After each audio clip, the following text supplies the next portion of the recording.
There's a whole world of natural beauty, and we plan to capture it all for the C.A.R.E channel and Relax with C.A.R.E.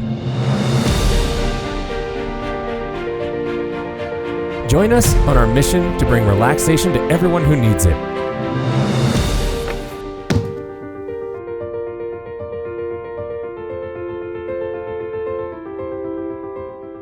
So we've always had a version of McWay Falls on the C.A.R.E channel.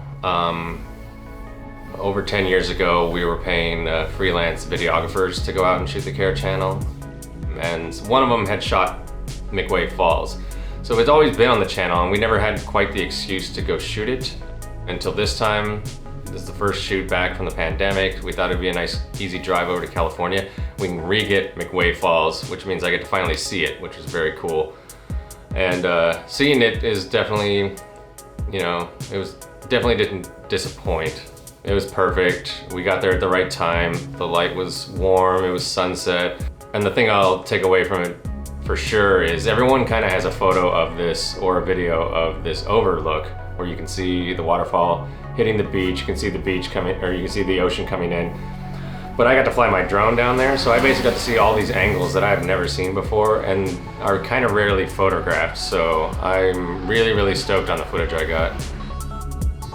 And that's a view we don't really see a lot. Like everything that was on the channel before was just that one view of it.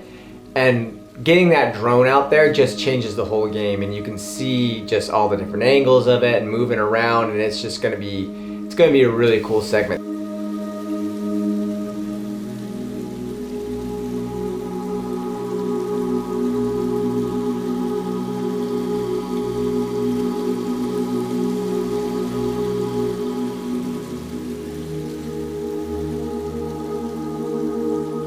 Really iconic location, really iconic waterfall, and it was after seeing this one shot on the channel for 8 years, it was really nice to get out there and finally do our shot of it and our take.